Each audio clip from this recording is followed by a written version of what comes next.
परम शांति माँ, आपने बहुत ही अच्छा मेहनत कर करके इतना अच्छा ये जो स्पिरिचुअल गैलरी बनाई है। आपकी जीवन की जो तपस्या है, मेहनत है, इसको देख के पूरी मतलब ये देखने के लिए पूरी दुनिया तड़पेगी कि क्या माँ ने बनाया है। बोलिए, बताइए आप माँ, देखो बताइए। बेटे, मैं तो कुछ भी नहीं हूँ।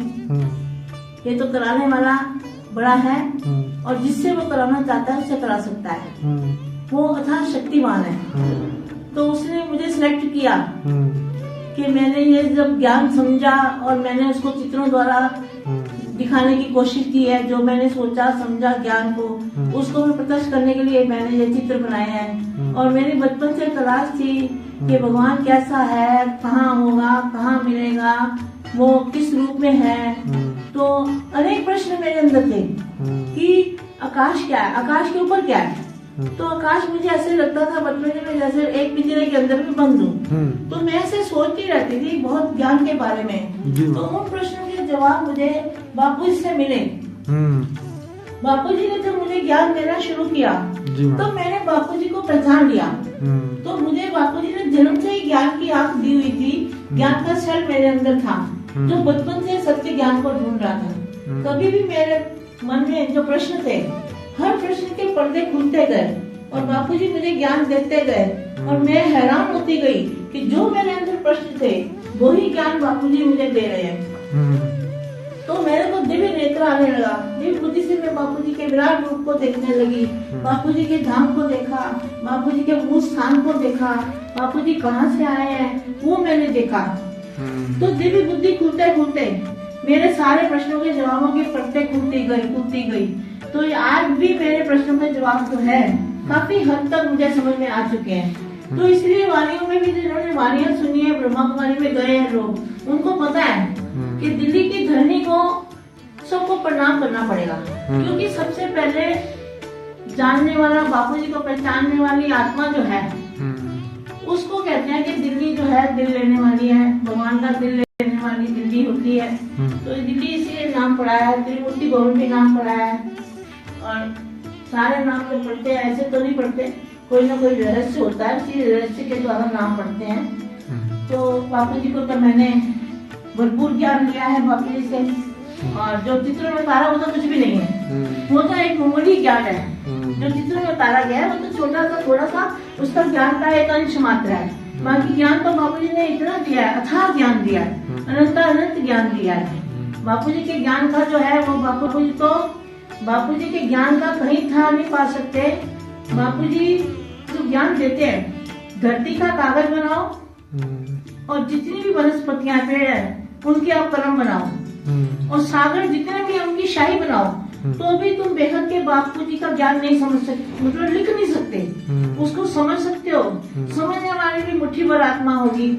तो ज्यादा आत्माएं समझ नहीं सकती, फिर बाद में माँ उनको समझाती रहती है, समझाते उनकी बुद्धि खुलती है। तो जो ब्रह्मा कुमारियों में गए हैं और जो शंकर पार्टी में भी गए हैं, उनको ज्ञान आसानी से वो समझ जाते हैं।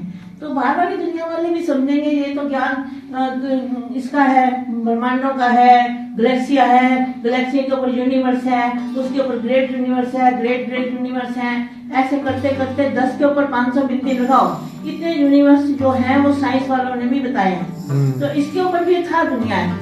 ये दुनिया कहीं भी इतना भी इसका विस्तार है कि दुनिया का आकाश, परम लाइट, परम तत्व जो है, महातत्व, उनका कहीं भी था नहीं पा सकते। इतनी विशाल दुनिया है। खाली धरती पर ही दुनिया नहीं है, धरती पर तो राई का दाना भी, राई के दाने से भी खरबों भाग दुनिया है। ये सोच लो। तो आकाश तत्व जो हमारा, जो आकाश तत्व है, जिस आकाश तत्व में हम रहते हैं, वो आकाश तत्व जो है, वो आकाश तत्व भी राई का दाना है, ये समझ लो। जिस आकाश तत्व का अंत साइंस वाले भी अभी तक वहां नहीं पहुंचे हैं, वो भी राई का दाना है। उसके ऊपर जो है गैलेक्सियां, यूनिवर्स है, अनंत दुनिया है और अनंत रंग है, अनंत तत्व है। उसका तो बयान मैं कैसे इसमें कर सकती हूँ। वो तो सामने आए, कोई ज्ञान समझे और उसका नेत्र खुले और उसकी बुद्धि विशाल हो, तो वो ज्ञान प्राप्त कर सकता है। परम शांति।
आपको पढ़ाऊंगा who is the almighty authority.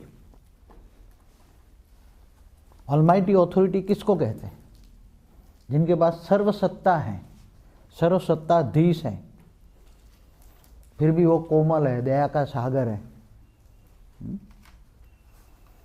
क्योंकि उसको कोई ढूंढ भी नहीं सकता, इसको कोई पा नहीं सकता, क्योंकि कितना बड़ा वो बेहद का रचयिता है। समझते हो? बेहद, बेहद शब्द बहुत बड़ा होता है, बेहद, जिनकी कोई हद ही नहीं होती। बेहद के विश्व का मालिक है। कैसे विश्व का मालिक? बेहद के विश्व का मालिक है। और जब बेहद के विश्व का मालिक आपको जब पढ़ाए तो क्या पढ़ाएगा? बेहद के विश्व का रचना कैसे हुई, बेहद का विश्व कैसे बना, बेहद के विश्व के मालिक ने बेहद की विश्व की रचना कैसे क्यों की, कैसे चलता है, और वहां क्या है, बेहद के विश्व में क्या क्या है। जैसे आपको समझाऊं कि बेहद के विश्व के मालिक के अंदर सारा उसकी अंदर रिकॉर्डिंग है। बेहद के विश्व के अंदर सब कुछ रिकॉर्डिंग है। तो बेहद का विश्व का मालिक आपको क्या पढ़ाएंगे? जिनको सारा संसार ढूंढ रहा है। आज ये नहीं भी, आज दुनिया ये भी नहीं जान पाती कि ये सूर्य किसने बनाया, चांद सितारे क्या हैं, किसने बनाए, कैसे बनाए, ग्रह कैसे बने, उपनिग्रह कैसे बने, ये सब कोई नहीं भी जान सकता। तो जो सारी बातें आज बताएंगे आपको, ड्रॉ करके, पिक्चर ड्रॉ करके भी बताएंगे कि गैलेक्सी कैसे बनी, हमारा ब्रह्मांड कैसे बना, यूनिवर्स तो कैसे बना वो बहुत पहले 26 जनवरी 2002 की 13 सीडियो में बताया हुआ है। फिर दोबारा भी यूट्यूब में डाला हुआ है, दोबारा बना के यूट्यूब में डाला हुआ है, शॉर्टकट में बताया है। क्योंकि ये ज्ञान बताने के लिए बहुत टाइम चाहिए, इतना आसान चीज नहीं है कि मगर बड़े रूप से समझाते हैं। फिर भारत के शास्त्रों में जो बातें लिखी है, भारत के शास्त्रों में केवल एक ब्रह्मांड की बात लिखी है। कहाँ की लिखी है? एक ब्रह्मांड के शास्त्रों में एक ब्रह्मांड की बात लिखी, इससे आगे बात लिखी नहीं है। एक ब्रह्मांड का शिव है, मालिक कौन है? शिव है। शिव ने ब्रह्मा द्वारा सर्जन, विष्णु द्वारा पालना और शंकर द्वारा विनाश। तो एक ब्रह्मांड से आगे की नहीं है। अब राम और कृष्ण कौन है? राम और कृष्ण को कोई परब्रह्म कह देते हैं, वो किसका अवतार है? कोई विष्णु का अवतार कह देते हैं, कोई परब्रह्म का अवतार कहते थे। परब्रह्म परमेश्वर क्या है? परब्रह्म परमेश्वर सब कुछ शिव को ही कह देते हैं। शिव तो एक ब्रह्मांड का मालिक है। एक ब्रह्मांड माना आज का सोलर सिस्टम। कितना? आज का सोलर सिस्टम। मगर ऐसी तो कई अरब सोलर सिस्टम है एक गैलेक्सी में। एक गैलेक्सी माना आकाशगंगा। एक आकाशगंगा में कई अरब सोलर सिस्टम है। जैसे हमारे साइंस वालों ने बताया कि 200 अरब सोलर सिस्टम तो इन्होंने हमारी गैलेक्सी में रिकॉर्ड की। मगर कहते हैं कि ये बड़े बड़े सूर्य ही आए हमारी रिकॉर्ड में, सोलर सिस्टम बड़ी बड़ी आए हैं। तो एक सूर्य बड़े के पीछे 3 सूर्य रह गए, तो मल्टीप्लाई 3 करो, इतने रह गए, नहीं आए उनके कैमरा में। उनके साधन तत्वों के बने, स्थूल तत्वों के। तो 600 अरब नहीं आए, 200 अरब आए, तो 800 अरब है ना। हमारी पड़ोसी जो गैलेक्सी है एंड्रोमेडा, उसमें भी 1000 सोलर सिस्टम है। 1000 सोलर सिस्टम है। तो एक सोलर सिस्टम माना एक छोटा सा ब्रह्मांड, माना एक प्रकाश वर्ष का। कितना? एक प्रकाश वर्ष का एक ब्रह्मांड। एक प्रकाश वर्ष का एक ब्रह्मांड माना इसका जो डायमीटर कितना होता है? इसकी जो डायमीटर, जो एक ब्रह्मांड का डायमीटर 94 का 1 साइड होता है, डबल करो तो 188। कितना? 188 खरब किलोमीटर। कितना? 188 खरब किलोमीटर डायमीटर होता है एक प्रकाश वर्ष का। हमारा ब्रह्मांड जब शिव ने बनाया तो एक प्रकाश वर्ष का था। तो अब गैलेक्सी की बात हुई, आकाशगंगा की बात हुई, अब यूनिवर्स कितना बड़ा है वो सब मैं धीरे धीरे आपको प्रैक्टिकल बोर्ड में बताता जाऊंगा, पढ़ाता जाऊंगा। तो यूनिवर्स ऐसे साइंस वालों ने कह दिया मल्टीपल यूनिवर्स है। क्या है? तो मल्टीपल यूनिवर्स माने मल्टीपल यूनिवर्स साइंस की भाषा में क्या है? फिर मल्टीपल यूनिवर्स भी हमारे क्लास से तो आगे बहुत है। ये तो 100 कला वाला ब्रह्मांड जिसको हम कहते हैं मल्टीपल यूनिवर्स, वो भी 0 कला से -100 कला है। तो सारी आपको बातें समझाएंगे, मगर आप जितना हो सके निसंकल्प बन के आत्मस्वरूप में स्थित होकर बैठो, तो अच्छा मेमोरी में अच्छा आएगा, समझ में आएगा। हाँ, जरा भी कोई संकल्प चलाएगा, बुद्धि बाहर होगी तो जरा भी समझ में नहीं आएगा।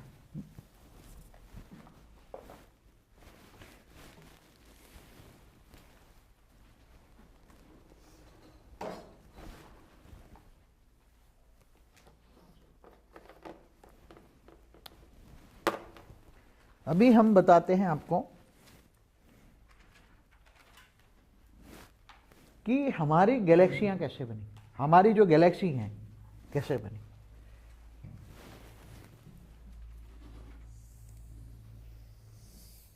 जैसे ये गैलेक्सी है, इसका मालिक शिव महाशिव है। कौन है? एक गैलेक्सी है, गैलेक्सी माना आकाश गंगा।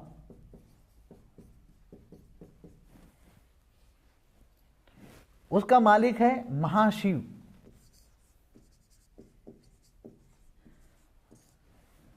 एक निराकार था। क्या था? निराकार। उसके अंदर परम प्रकाश। निराकार माना परम प्रकाश। क्या? God is light. क्या? यीशु कृष्ण ने क्या कहा? God is light. मोहम्मद ने क्या कहा? सारे जहां का नूर। तो सभी धर्मों ने परब्रह्म परमेश्वर भी किया, निराकार भी कहा, सब कुछ बताते रहे। मगर मनुष्य की बुद्धि इतनी तमो प्रधान बन गई है। मनुष्य क्या बन गए? मनुष्य की आत्मा क्या बन गई है? तमो प्रधान। देखो आत्मा, मनुष्य की भी आत्मा किसको कहेंगे? जो आत्मा परमात्मा को जानती है उसको आत्मा कहेंगे, नहीं तो उस मनुष्य को जीव कहेंगे। क्या कहेंगे? उस मनुष्य को जीव कहेंगे, उसको आत्मा नहीं कहेंगे। जीवात्मा। क्या? जीवात्मा भी नहीं, जीव कहेंगे। मनुष्य जीव है, माया में जो फंसी है आत्माएं। गीता में भगवान कृष्ण ने क्या कहा है कि जो मुझे नहीं जानता वो जानवर है। क्या कहा? जो मुझे नहीं जानता वो जानवर है। तो जानवर बुद्धि हो गई। तो जानवर बुद्धि माना माया में फंसी हुई। इन आंखों से जो दिखता है वही सब कुछ है। जो विनाशी है, जिनका विनाश होता है, वो दिखता है इन आंखों से। क्योंकि तुम स्थूल 5 तत्वों की दुनिया में, ये स्थूल दुनिया है, स्थूल जगत है, मायावी जगत है। शंकराचार्य ने भी क्या बोला? ये जगत मिथ्या है। क्या है? ये जगत मिथ्या। तो रियलिटी क्या है? तो ये आपको इसलिए बताता है कि आप यहां तक पहुंचे हो। यहां तक पहुंचना, ये ज्ञान समझना। जो ब्रह्मा कुमारी में गए हैं, बीके में, पीबीके में गए हैं, वो सब जानते हैं कि जिन्होंने वाणियां पढ़ी है, व्यक्त वाणियां, साकार वाणियां पढ़ी है, वो जानते हैं कि मैं जो हूं, जैसा हूं वैसा, मुझे कोई जान ही नहीं सकता। समझ में आया? मैं जो हूं, जैसा हूं वैसा, मुझे कोई भी जान ही नहीं सकता। मेरे साथ रहने वाले भी मुझे नहीं जान सकते। क्यों? और मैं साधारण मनुष्य तन में आता हूं। मैं साधारण मनुष्य तन में आता हूं। क्यों? क्योंकि सभी मनुष्य आत्मा क्या बन गई है? जानवर बुद्धि, पत्थर बुद्धि, सर्प मिसल, कोड़ी मिसल बन गए। वाणियां पढ़ी है जिन्होंने, गीता में भी कहा है। और जो अपने लिए जीता है वो भी जानवर है। क्या बोला? किसको बोला? जो अपने लिए जीता है वो भी जानवर है। जो दूसरों के लिए, देश के लिए, सारे जगत के लिए, केवल देश के लिए नहीं, सारे जगत, सारे वसुंधरा पर जो हैं, वसुंधरा माना सारी धरती, वसुवधैव कुटुंबकम। क्या बोला? वसुवधैव। वसुंधरा पर जो भी लोग रहते हैं सब एक कुटुंब है, एक परिवार है, एक से बना है। समझ में आया ना? क्योंकि मनुष्य सृष्टि के माता पिता कौन है? मनु शत्रुपा। उसको कोई एडम ईव कहता है, आदम हवा कहते हैं, अलग अलग धर्मों में उसका डेफिनेशन है। तो ये जो बातें हैं मैं आपको जो बताऊंगा कि ये गैलेक्सी कैसे बनी। निराकार महाशिव है, तो निराकार महाशिव ने सोचा मैं एक से अनेक हो जाऊं, मैं एक से अनेक हो जाऊं। तो पहले उन्होंने एक बाउंड्री बनाई संकल्पों से, निराकार महाशिव ने। फिर जैसे भी सोचा एक से अनेक हो जाऊं, तो ऐसे अनंत अनंत अनंत अनंत पावर के ब्रेकअप हो गए। क्या हो गए? पावर के ब्रेकअप हो गए। अनंत अनंत पावर के ब्रेकअप हो गए। जो पावर के ब्रेकअप हुए वो पावर बन गए। उसको हम महाशिव ने शिव की रचना की। तो शिव कितने बन गए? अनंत अनंत शिव, अनंत अनंत शिव। तो अनंत अनंत शिव बने। तो यहां जैसे जैसे अब इसने सोचा मैं निराकारी से आकारी हो जाऊं, तो जैसे अब ये शिव ने ब्रह्मांड बनाता है, जैसे ये सोचते हैं कि ये शिव कैसे ब्रह्मांड अपना बनाता है। तो ये हम ब्रह्मांड बनाते हैं, तो ये शिव यहाँ है, समझो ये अपना ये ब्रह्मांड बना रहा है, ये शिव अपना। तो ये शिव ने भी ऐसा ही, ये जो सोचेगा वो उसकी रचना करती जाएगी, जो महाशिव सोचेगा वो शिव करते जाएंगे। तो ये शिव ने, फिर महाशिव ने सोचा मैं निराकारी से आकारी बनूं, तो ये चारों ओर निराकारी से आकारी बने शिव। तो ये भी शिव पहले यहाँ उसने यहाँ बनाया परमधाम, परमधाम यहाँ था, पहले परमधाम यहाँ था, यहाँ कुछ भी नीचे नहीं था, उन्होंने ऊपर से बनाया ब्रह्मांड, उन्होंने ऊपर से बनाया, पहले राउंड बना दिया। तो ये 1 प्रकाश वर्ष का घेरा था, 1 लाइट ईयर्स, 1 प्रकाश वर्ष का घेरा था, घेरा डाला, हर कोई घेरा डाल देते, पहले घेरा बनता है परम प्रकाश का, मगर आज परम प्रकाश गायब होकर परम आकाश तत्व का रह गया है आज की तारीख में, और थोड़ा छोटा भी हो गया है मगर। तो ये 1 प्रकाश वर्ष निराकार शिव ने, ये जो सोचेगा महाशिव वो शिव सब सोचेंगे। महाशिव ने सोचा मैं निराकारी से आकारु बनूं, सब शिव ने सोचा मैं निराकारी से आकारी बनूं, शिव बन गए निराकारी से आकारी। महाशिव ने अपने अंदर से अपनी प्रकृति, महाशिव महापुरुष है, क्या है महापुरुष। महापुरुष माना जिनकी बॉडी परम प्रकाश की हो, जिनकी बॉडी परम प्रकाश की हो उसको महापुरुष कहेंगे। समझ में आए डेफिनेशन, महापुरुष की डेफिनेशन क्या है, जो परम प्रकाश की जिनकी बॉडी हो उसको ही कहेंगे महापुरुष। फिर इन्होंने अपने अंदर से, महापुरुष ने अपने अंदर से महाप्रकृति माना महाशक्ति को निकाला। यहां शिव ने अपने अंदर से शक्ति को निकाला, शिव शक्ति बन गए। फिर दोनों ने एक रूप होकर महाशिव महाशक्ति ने महाविष्णु को निकाला। किसको निकाला, महाविष्णु ने। तो यहां भी दोनों ने मिलकर विष्णु को निकाला, महाविष्णु ने फिर महालक्ष्मी को निकाला, यहां विष्णु ने लक्ष्मी को निकाला। फिर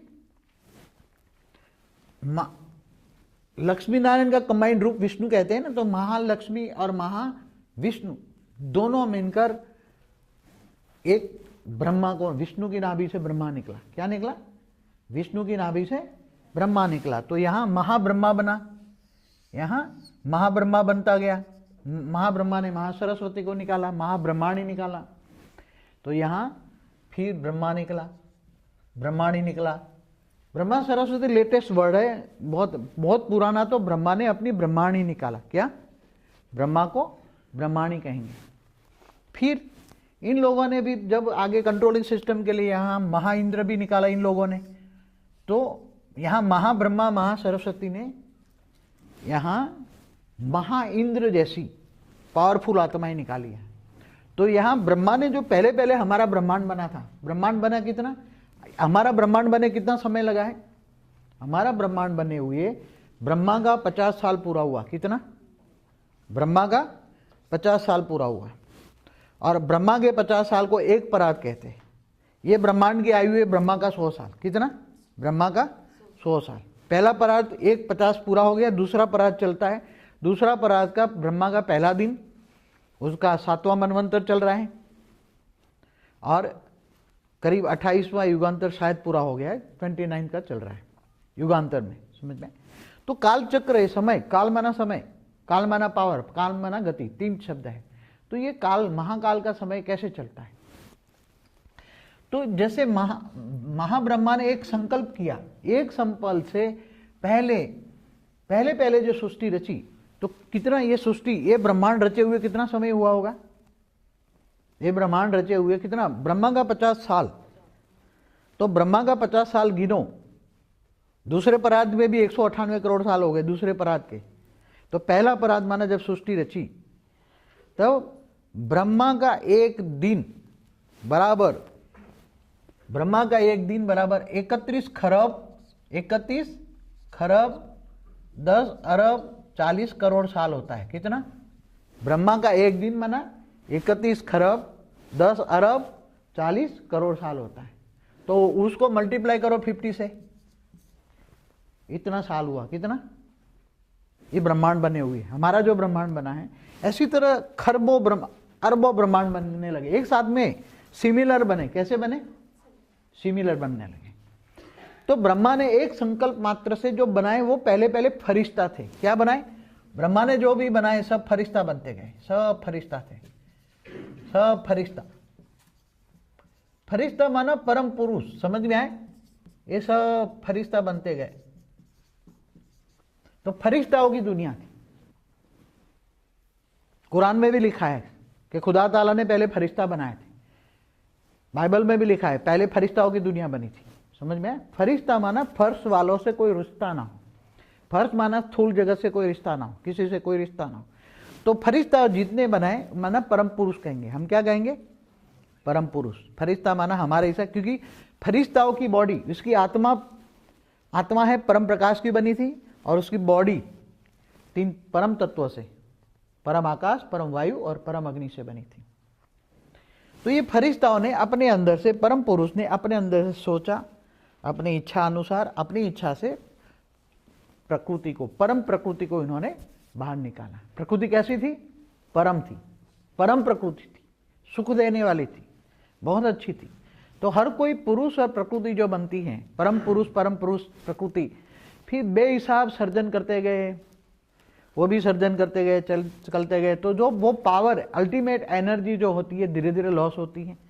तो फरिश्ता, ये जो फरिश्ताओं की दुनिया है, धीरे धीरे के परम तत्व की दुनिया से धीरे धीरे देवता बन गए। क्या बन गए?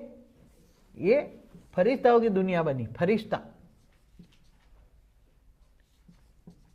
ये देवता बने। क्या बने? ये फरिश्ता देवता बन गए, सब देवता बन गए।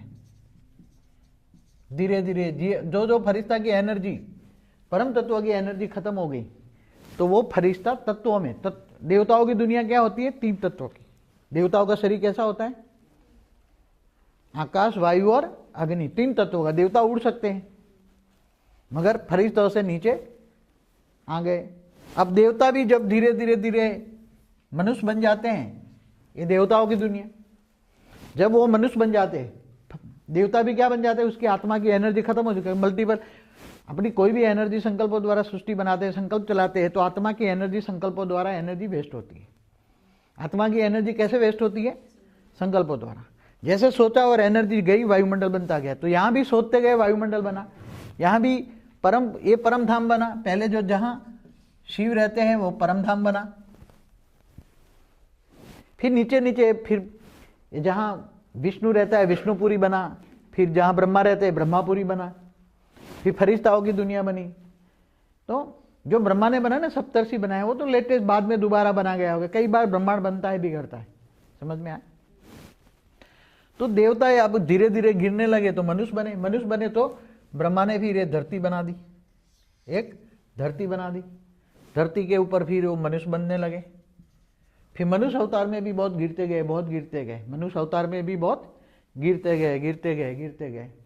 तो फिर नीचे नरक बनते गए। 7 नरक बने ना, अतल, वितल, सुतल, रसातल, नरक बनते गए। फिर इसके साथ में ऐसे छोटे छोटे 55 करोड़ नरक बनते गए। आत्माएं बहुत बेहिसाब समय के बाद फरिश्ता देवता बना, देवता मनुष्य बना। मनुष्य 5 तत्वों की दुनिया, मनुष्य सृष्टि माना 5 तत्वों की दुनिया। आकाश, वायु, अग्नि, जल और पृथ्वी, 5 तत्वों की दुनिया। मनुष्यों ने बहुत पाप कर्म किया, तो आत्मा की शक्ति, एनर्जी वेस्ट हो गई। आत्मा की एनर्जी वेस्ट होने से वो नीचे गिरते गए। पहले असुर बने, असुरों से भी पाप किया। 7 पाताल लोक बने, पाताल लोक में भी पाप करा, तो 55 करोड़ नरक बने। कितने? 55 करोड़ नरक बन गए। नरक माना यहाँ जो है नीचे गिरते गए। नीचे